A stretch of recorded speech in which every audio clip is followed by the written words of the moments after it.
कहने पर शत्रु वीरों का संहार करने वाले लक्ष्मण ने तेज से प्रज्वलित होते हुए से महात्मा श्री राम को संबोधित करके इस प्रकार कहा। नृपश्रेष्ठ, राजा विधेय, निमि तथा वशिष्ठ मुनि का पुरातन वृत्तांत अत्यंत अद्भुत और आश्चर्यजनक है, परंतु राजा निमि क्षत्रिय, सूरवीर और विशेषतः यज्ञ की दीक्षा लिए हुए थे, अतः उन्होंने महात्मा वशिष्ठ के प्रति उचित बर्ताव नहीं किया। लक्ष्मण के इस प्रकार कहने पर दूसरों के मन को रमाने प्रसन्न रखने वालों में श्रेष्ठ क्षत्रिय शिरोमणि श्री राम ने संपूर्ण शास्त्रों के ज्ञाता और उद्दीप्त तेजस्वी भ्राता लक्ष्मण से कहा, वीर सुमित्रा कुमार, सभी पुरुषों में वैसी क्षमा नहीं दिखाई देती जैसी राजा ययाति में थी। राजा ययाति ने शत्रुघ्न के अनुकूल मार्ग का आश्रय ले दूसरे रोज को क्षमा कर लिया था। यह प्रसंग बताता हूँ, एकाग्रचित होकर सुनिए। सौम्य, नहुष के पुत्र राजा ययाति पूर्ववासियों प्रजाजनों की वृद्धि करने वाले थे। उनके 2 पत्नियां थी जिनके रूप की इस भूतल पर कहीं तुलना नहीं थी। नहुष नंदन राज ऋषि ययाति की एक पत्नी का नाम शर्मिष्ठा था, जो राजा के द्वारा बहुत ही सम्मानित थी। शर्मिष्ठा दैत्य कुल की कन्या और वृषपर्वा की पुत्री थी। पुरुष प्रवर उनकी दूसरी पत्नी शुक्राचार्य की पुत्री देवयानी थी। एक शर्मिष्ठा थी और एक देवयानी थी। देवयानी सुंदरी होने पर भी राजा को अधिक प्रिय नहीं थी। उन दोनों के ही पुत्र बड़े रूपवान थे। शर्मिष्ठा ने पुरु को जन्म दिया और देवयानी ने यदु को।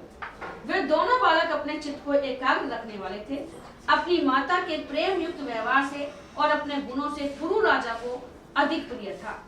इसके यदु के मन में बड़ा दुख हुआ। वे माता से बोले, माँ, तुम अनायासी महान कर्म करने वाले देव स्वरूप शुक्राचार्य की कुल में उत्पन्न हुई हो, तो भी यहाँ हार्दिक दुख और दूसरे अपमान सहती हो। अतः देवी, हम दोनों एक साथ ही अग्नि में प्रवेश कर जाएं। राजा दैत्य पुत्री शर्मिष्ठा के साथ अनंत रात्रियों तक लमके रहें। यदि तुम्हें यह सब कुछ सहन करना है तो मुझे ही प्राण त्याग की आज्ञा दो। तुम ही सहो, मैं नहीं सहूंगा, मैं निसंदेह मर जाऊंगा। अत्यंत आर्त होकर रोते हुए अपने पुत्र यदु की यह बात सुनकर देवयानी को बड़ा क्रोध हुआ और उन्हें तत्काल अपने पिता शुक्राचार्य का स्मरण किया। शुक्राचार्य अपनी पुत्री की उस चेष्टा को जानकर तत्काल उस स्थान पर आ पहुंचे जहां देवयानी विद्यमान थी। बेटी को अस्वस्थ, अप्रसन्न और अचेत सी देखकर पिता ने पूछा, वत्से, यह क्या बात है? उद्दीप्त तेज वाले पिता भृगुनंदन शुक्राचार्य जब बारंबार इस प्रकार पूछने लगे, तब देवयानी ने अत्यंत कुपित होकर उनसे कहा, मुनि श्रेष्ठ, मैं प्रज्वलित अग्नि या अगाध जल में प्रवेश कर जाऊंगी अथवा विष खा लूंगी, किंतु इस प्रकार अपमानित होकर जीवित नहीं रह सकूंगी। मैं पति के साथ नहीं रहूंगी। आपको पता नहीं है कि मैं यहाँ कितनी दुखी हूँ और अपमानित हूँ। ब्राह्मण वृक्ष के प्रति अवहेलना होने के से उसके आश्रित फूलों और पत्तों को ही तोड़ा और नष्ट किया जाता है। इसी तरह आपके प्रति राजा के द्वारा अवहेलना होने से ही मेरा यहाँ अपमान हो रहा है। भृगुनंदन, राजऋषि ययाति आपके अनादर का भाव रखने के कारण मेरी भी अवहेलना करते हैं और मुझे अधिक आदर नहीं देते हैं। देवयानी की यह बात सुनकर भृगुनंदन शुक्राचार्य को बड़ा क्रोध हुआ और उन्होंने नहुष पुत्र ययाति को लक्ष्य करके इस प्रकार कहना आरंभ किया, नहुष कुमार, तुम दुरात्मा होने के कारण मेरी अवहेलना करते हो, इसलिए तुम्हारी अवस्था जलाजीर्ण व्रत के समान हो जाए, बुढ़े हो जाओ, तुम सर्वथा शिथिल हो जाओगे। राजा से ऐसा कहकर पुत्री को आश्वासन दे महायशस्वी ब्रह्म ऋषि शुक्राचार्य उन्हें अपने घर को चले गए। जब अपना बेटा अंशु मांगेंगे ये जवानी, सूर्य के समान तेजस्वी तथा ब्राह्मण शिरोमणियों में अग्रगण्य शुक्राचार्य देवयानी को आश्वासन दे नहुष पुत्र ययाति को ऐसा कहकर उन्हें पूर्वोक्त शाप दे फिर चले गए। शुक्राचार्य के कुपित होने का समाचार सुनकर नहुष कुमार ययाति को बड़ा दुख हुआ। उन्हें ऐसी वृद्धावस्था प्राप्त हुई जो दूसरों की जवानी से बदली जा सकती थी। वृद्धावस्था तो आ गई उनको, लेकिन वो बदल सका, तुम वो जवानी दे तो मेरी वृद्धावस्था तुम ले लो। उस विलक्षण जरावस्था को पाकर राजा ने यदु से कहा, यदु, तुम धर्म के ज्ञाता हो, मेरे महायशस्वी पुत्र, तुम मेरे लिए दूसरे के शरीर में संचालित करने के योग्य इस जलावस्था को ले लो। मैं भोगों द्वारा रमन करूंगा करो, अभी मैं संतुष्ट नहीं हुआ हूँ भोगों से। नर श्रेष्ठ, अभी मैं विषय भोगों से तृप्त नहीं हुआ हूँ। इच्छा अनुसार विषय सुख का अनुभव करके फिर अपनी वृद्धावस्था मैं तुमसे ले लूंगा। जब मैं संतुष्ट हो जाऊंगा तो मेरी वृद्धावस्था आपको दे दूंगा और जवानी दे दूंगा और वृद्धावस्था ले लूंगा। उनके यह बात सुनकर यदु ने नरश्रेष्ठ ययाति को उत्तर दिया, आपके लाडले बेटे पुरु ही इस वृद्धावस्था को ग्रहण करें। मैं तुम वही लाडला है। पृथ्वीनाथ, मुझे तो आपने धन से तथा पास रहकर लाड प्यार पाने के अधिकार से भी वंचित कर दिया है। अतः जिनके साथ बैठकर आप भोजन करते हैं उन्हीं लोगों से युवावस्था ग्रहण कीजिए। यदु की यह बात सुनकर राजा ने पुरु से कहा, महाभाव, मेरी सुख सुविधा के लिए तुम इस वृद्धावस्था को ग्रहण कर लो और तुम्हारी युवावस्था मुझे दे दो। नहुष पुत्र ययाति के ऐसा कहने पर पुरु हाथ जोड़कर बोले, पिताजी, आपकी सेवा का अवसर पाकर मैं धन्य हो गया। यह आपका मेरे ऊपर महान अनुग्रह है, कृपा है। आपकी आज्ञा का पालन करने के लिए मैं हर तरह से तैयार हूँ। पुरु का यह स्वीकार सूचक वचन सुनकर नहुष कुमार ययाति को बड़ी प्रसन्नता हुई। उन्हें अनुपम हर्ष प्राप्त हुआ और उन्होंने अपनी वृद्धावस्था पुरु के समय में संचालित कर दी और युवावस्था ले ली। तदंतर तरुण हुए राजा, अब राजा जवान हो गए, तरुण हो गए। ययाति ने सहस्त्रों यज्ञों का अनुष्ठान करते हुए कई हजार वर्षों तक इस पृथ्वी का पालन किया। इसके बाद दीर्घ काल व्यतीत हो जाने पर राजा ने पुरु से कहा, बेटा, तुम्हारे पास ध्रुव के रूप में रखी हुई मेरी वृद्धावस्था को मुझे लौटा दो। खूब राज्य कर लिया, खूब सुख भोग लिया, अब मुझे मेरी वृद्धावस्था लौटा दो। पुत्र, मैंने वृद्धावस्था को ध्रुव के रूप में ही तुम्हारे शरीर में संचरित किया था, इसलिए उसे वापस ले लूंगा। तुम अपने मन में दुख न मानना। महाभाव, तुमने मेरी आज्ञा मान ली, इससे मुझे बड़ी प्रसन्नता हुई। अब मैं बड़े प्रेम से राजा के पद पर तुम्हारा अभिषेक करूंगा। अब मैं तो भजन करूंगा भगवान का और तुम राजा बनो। अपने पुत्र पुरु से ऐसा कहकर नहुष कुमार राजा ययाति देवयानी के बेटे से कुपित होकर बोले, यदो, मैंने दुर्जय क्षत्रिय के रूप में तुम जैसे राक्षस को जन्म दिया है। तुमने मेरी आज्ञा का उल्लंघन किया है। यदु ने, अतः तुम अपनी संतानों को राज्याधिकारी बनाने के विषय में विफल मनोरथ हो जाओ। तुम्हारी संतान राजा नहीं बन पाएगी। मैं पिता हूँ, गुरु हूँ, फिर भी तुम मेरा अपमान करते हो, इसलिए भयंकर राक्षसों और यातुधानों को तुम जन्म दोगे। तुम्हारी बुद्धि बहुत खोटी है, अतः तुम्हारी संतान सोम कुल में उत्पन्न वंश परंपरा में राजा के रूप से प्रतिष्ठित नहीं होगी। तुम्हारी संतति भी तुम्हारे ही समान उदंड होगी। यदु से ऐसा कहकर राज ऋषि ययाति ने राज्य की वृद्धि करने वाले पुरु को अभिषेक के द्वारा सम्मानित करके वानप्रस्थ आश्रम में प्रवेश किया। तदंतर दीर्घ काल के पश्चात प्रारब्ध भोग का क्षय होने पर, ये सब प्रारब्ध भोग है, अपन जो भी भोगते हैं वो प्रारब्ध भोग है, इनको काटा ही जाता है, समाप्त नहीं किया जा सकता। होने पर नहुष पुत्र राजा ययाति ने शरीर को त्याग दिया और स्वर्गलोक को प्रस्थान किया। उसके बाद महायशस्वी पुरु ने महान धर्म से संयुक्त हो काशी राज की श्रेष्ठ राजधानी प्रतिष्ठानपुर में रहकर उस राज्य का पालन किया।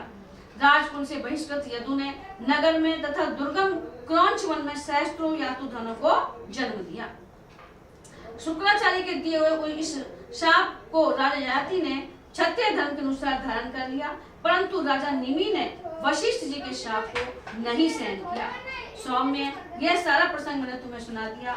समस्त कृत्यों का पालन करने वाले सत्पुरुषों की दृष्टि विचार का ही हम अनुसरण करते हैं, जिससे राजा नृग की भांति हमें भी दोष न प्राप्त हो। चंद्रमा के समान मनोहर मुख वाले श्री राम जब इस प्रकार कथा कह रहे थे, उस समय आकाश में दो ही एक तारे रह गए थे। पूर्व दिशा अरुण किरणों से रंजित और लाल दिखाई देने लगी, मानो कुसुम रंग में रंगे हुए अरुण वस्त्र से उसने अपने अंगों को ढक लिया हो। हेलो हेलो, तदंतर निर्मल प्रभात काल में पूर्वान कालोचित संध्या वंदन आदि नित्य कर्म करके कमल नयन राजा श्री राम राजधर्मों का पालन, प्रजाजनों के विवाद का निपटारा करने के लिए वेद वेत्ता ब्राह्मणों, पुरोहित, वशिष्ठ तथा कश्यप मुनि के साथ राजसभा में उपस्थित हो धर्म के आसन पर विराजमान हुए। वह सभा व्यवहार का ज्ञान रखने वाले मंत्रियों, धर्मशास्त्रों का पाठ करने वाले विद्वानों, नीतिज्ञों, राजाओं तथा अन्य सभासदों से भरी हुई थी। अनायास ही महान कर्म करने वाले राज सिंह श्री राम की वह सभा इंद्र, यम और वरुण की सभा के समान शोभा पाती थी। वहां बैठे हुए भगवान श्री राम ने शुभ लक्षण संपन्न लक्ष्मण से कहा, माता सुमित्रा का आनंद बढ़ाने वाले महाभाव वीर, तुम बाहर निकलो और देखो कि कौन कौन से कायार्थी उपस्थित हैं। सुमित्रा कुमार, तुम उन कायार्थियों को बारी बारी से बुलाना प्रारंभ करो। ये जब का प्रसंग है साहब, जब सीता जी को वहां वन में छोड़ने गए थे ना लक्ष्मण जी, और राम दुखी हो गए जब लक्ष्मण आए थे छोड़ करके, तो उनकी आंखों में आंसू, हाँ, तो लक्ष्मण ने उनको समझाया। तब जाके वो कह रहे हैं कि भाई जो अपनी प्रजा है उसकी तो सुनवाई करो। कोई दुखी अपने गेट पर खड़ा हुआ है और अपन उसकी नहीं सुनेंगे, उसका कष्ट नहीं मिटाएंगे, तो वो राजा पाप का भागी होता है, हाँ, बेकार है। तब जाके वो कहे कायार्थी, जो काम वाले व्यक्ति हैं उनको तुम बुलाओ जिससे उनका संपादन किया जाए। बारी बारी से बुलाना प्रारंभ करो। श्री रामचंद्र जी का यह आदेश सुनकर शुभ लक्षण लक्ष्मण ने द्वार देश पर आकर स्वयं ही कायार्थियों को पुकारा, परंतु कोई भी वहां यह न कह सका कि मुझे यहाँ कोई कार्य है। श्री राम के राज्य शासन करते समय न तो कहीं किसी को शारीरिक रोग होते थे, न मानसिक चिंता ही सताती थी। पृथ्वी पर सब प्रकार की औषधियां, अन्न, फल आदि उत्पन्न होती थी और पकी हुई खेती शोभा पाती थी। यानी कोई कष्ट नहीं था राम राज्य में। श्री राम के राज्य में न तो बालक की मृत्यु होती थी, न युवक की और न मध्यम अवस्था के पुरुष की ही।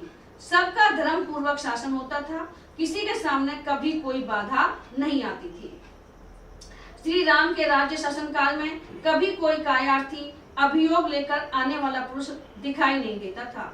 लक्ष्मण ने हाथ जोड़कर श्री रामचंद्र जी को राज्य की ऐसी स्थिति बताई। तदंतर प्रसन्न चित्त हुए श्री राम ने सुमित्रा कुमार से पुनः इस प्रकार कहा, लक्ष्मण, तुम फिर जाओ और कायार्थी पुरुषों का पता लगाओ। भली भांति उत्तम नीति का प्रयोग करने से राज्य में कहीं अधर्म नहीं रह जाता। अतः सभी लोग राजा के भय से यहाँ एक दूसरे की रक्षा करते हैं। यद्यपि राज कर्मचारी मेरे छोड़े हुए बाणों के समान यहाँ प्रजा की रक्षा करते हैं, तथापि महाभाव तुम स्वयं भी तत्पर रहकर प्रजा का पालन किया करो। श्री राम के ऐसा कहने पर सुमित्रा कुमार लक्ष्मण राजभवन से बाहर निकले। बाहर आकर उन्होंने देखा द्वार पर एक कुत्ता खड़ा है, जो उन्हीं की ओर देखता हुआ बार बार भूख रहा है। उसे इस प्रकार देखकर पराक्रमी लक्ष्मण ने उससे पूछा, महाभाग, तुम निर्भय होकर बताओ, तुम्हारा क्या काम है। लक्ष्मण का यह वचन सुनकर कुत्ते ने कहा, जो समस्त भूतों को शरण देने वाले और क्लेश रहित कर्म करने वाले हैं, जो भय के अवसरों पर भी अभय देते हैं, उन भगवान श्री राम के समक्ष ही मैं अपना काम बता सकता हूँ। मैं वहीं जाकर बताऊंगा। कुत्ते का यह कथन सुनकर लक्ष्मण ने श्री रघुनाथ जी को इसकी सूचना देने के लिए सुंदर राजभवन में प्रवेश किया।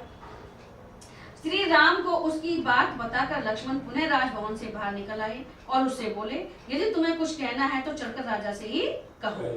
लक्ष्मण की वह बात सुनकर कुत्ता बोला, सुमित्रा नंदन, देवालय में, राजभवन में तथा ब्राह्मण के घरों में अग्नि, इंद्र, सूर्य और वायु देवता सदा स्थित रहते हैं। देवालय, मंदिरों में, राजभवन में और ब्राह्मण के घर में अग्नि, इंद्र, सूर्य और वायु देवता सदा स्थित रहते हैं। अतः हम अधम योनि के जीव स्वेच्छा से वहां जाने के योग्य नहीं है। मैं इस राजभवन में प्रवेश नहीं कर सकूंगा, क्योंकि राजा श्री राम धर्म के मूर्तिमान स्वरूप हैं। वे सत्यवादी, संग्राम कुशल और समस्त प्राणियों के हित में तत्पर रहने वाले हैं।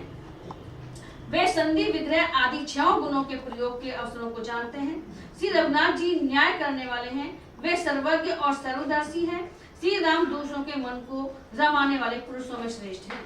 वे ही चंद्रमा हैं, वे ही मृत्यु हैं, वे ही यम, कुबेर, अग्नि, इंद्र, सूर्य और वरुण हैं।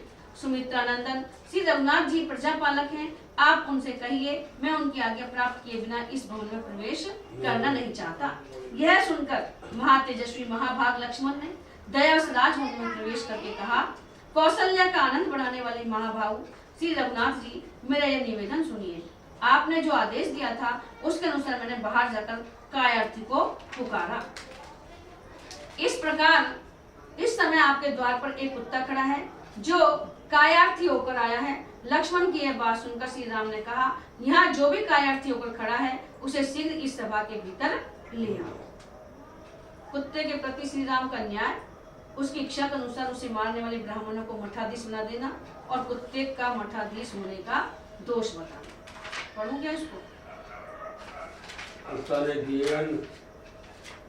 इंसान को, कुत्ता ने दिया उम्र दिए